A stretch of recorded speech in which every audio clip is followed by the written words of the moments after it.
направи огромни исчекори со стручна економска финансска помош за Македонија да ги исполни потребните стандарди за влез во Европската унија.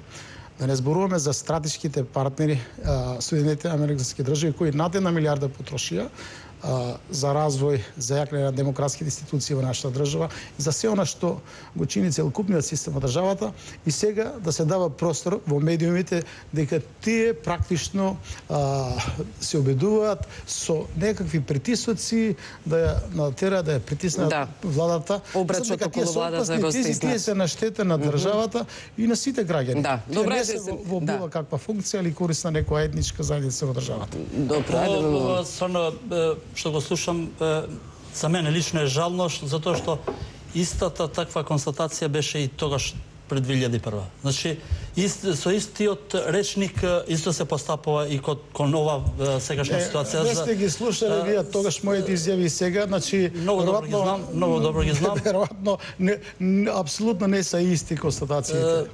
Јас ги знам и тогаш и сега ги знам добро.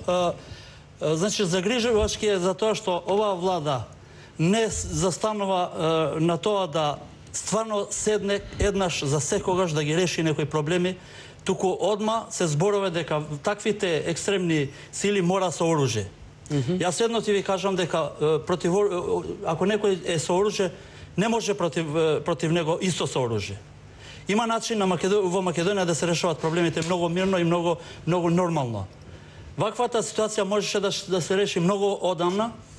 Имавме прилика, барем овие 4 години додека ВМРО е на власт, значи за овие 4 години тотално се нарушени меѓунационалните односи, затоа што секој месец, секоја недела имаме по некој проекат кој доведува до поделба на меѓунационалните односи, што значи секој буџет на државата е толку провокативен, толку е дискриминувачки за албанците, што стварно представува голем проблем.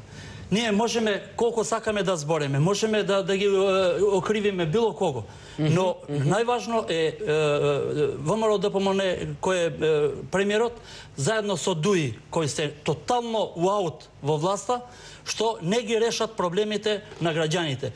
Ние нон-стоп, не случајно јас кога зборувам, сите ми викаат зошто така емоционално зборуваш. Зборувам затоа што јас ја доживеав таа војна. И не сакам више во Македонија некој да ја доживее така како што јас ја доживеав. Со жртви, цивилни жртви, со убиства, со разни работи и до сегашна сиромаштија. Значи, од 2001 до 2010 сме, не е мрднато ништо. Од тој кризен регион што секогаш викате, а не е кризен регион, затоа што можам јас да ви кажам дека 10 години повише има во центар на Скопје убиства, него во општина Липково што досега нема ни едно убиство.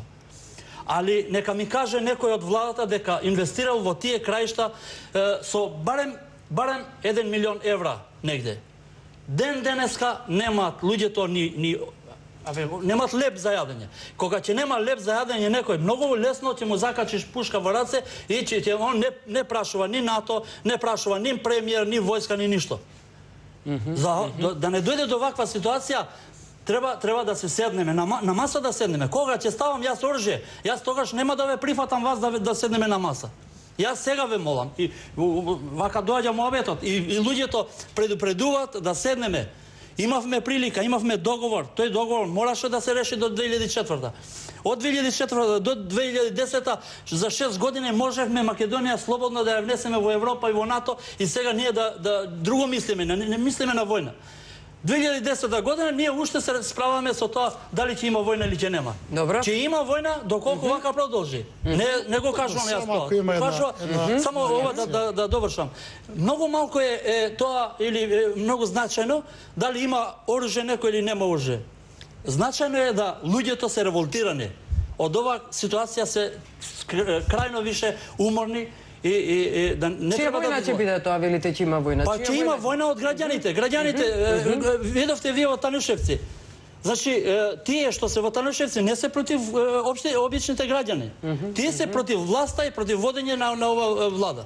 Значи, тоа го доведува ова да се сруши. Дека било апсолутно неприфатливо доколку неколку екстремистички или групи или паравојни формации ги поставетеме со целокупниот албански народ и на тој начин да се поттикнува насилство. Значи, за разлика од вас, јас сум теренски човек, вие сте човек од канцеларија. Јас го знам теренот како се движат работите, како се чувствуваат граѓаните. И затоа кажувам дека јас во име на граѓаните зборувам, не лично мое име. Ако ме слушате мене, јас ви кажав дека јас сум единствениот во Македонија кој е против војна. А кој ги вооружува? Максимално да бидам против војна. Кој ги вооружува тие граѓани? Многу е лесно да се вооружуваат кога ти кажувам дека ќе дојдеш до зид и више нема кај да одиш.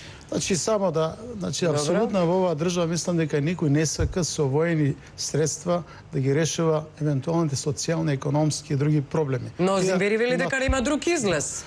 Господин Зимбери веројатно треба да води војна против Али Ахмети, кој што е владеачка партија заедно со ВМРО ДПМН.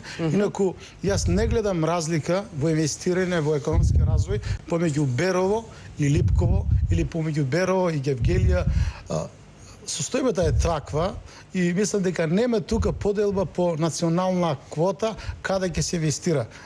Таквите тези, тие потекнуваат на насилство, на бунт, бидејќи постојано со вино дека мнозинскиот народ, дека македонците, тие можат да располагат со буџет, со средства, а дека албанците се запоставени. Мислам дека механизмот на управување во државата е така. Сите се запоставени, сакате да кажете. Состојбата е таква состојбата е таква што не можете да ги делите работите по етничка основа, етнички територии, тука се албанци ќе инвестираме за да не се бунат, овде се македонци. Но всушност никаде не се инвестира. Па тоа може би генерално се инвестира, али не доволно. Не доволно, сигурно дека не е доволно. Ајде господин Джафери. Добро, ја прво за две работи сакам и на вам да ви укажувам и на колегата Зимбери.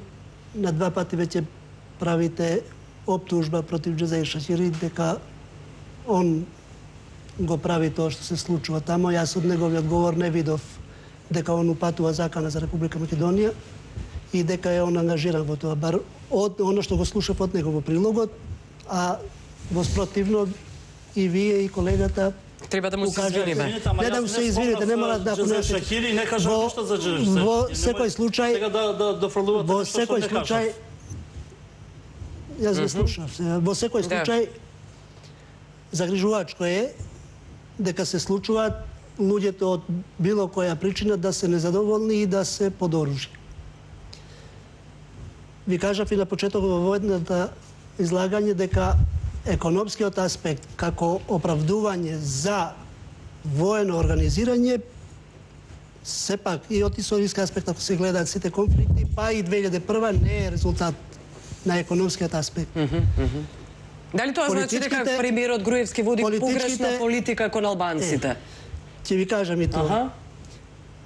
Колегата на неколку пати упати критики и кондуи, заборавајќи дека до сега променил 3 субјекта политички, од кои причини не знам зошто ги сменил. Последното веројатно се знае кај се наоѓа, тоа му го кажа колегата кој што отиде од кај нив Бесим Догани. И во тој контекст не може да се амнестираме ни јас ни он од тоа што ни била обврска во времењата кога сме биле носители на власта и што сме направили. Сега не сакам темата да ја искористам за хронологија на настани од 2006 па наваму. Основното. Добро, ајде одговорете, бидете прецизен, да, ве молам. 2006 е прекршен механизмот кој што е воспоставен со Охридскиот рамковен договор дека мнозинството граѓани кои што ќе избират представници нивни ќе бидат дел непишано правило, како што било непишано правило од 1991 до 2002 година по Охридскиот договор, да нема влада без субјект политички кој доаѓа од албанскиот корпус. Како несоодветно било причината што во тоа време мандатарот бираше кој ќе му биде делот што ќе учествува во поделба на власт. И во таа ситуација имаме праксата да ПДП, кој што го добиваше тогаш мнозинството, ќе се седеше во опозиција, друг субјект ќе одеше на власт. Непишаното правило да волјата на граѓаните искажана на избори да биде пресликано и во составот на владата,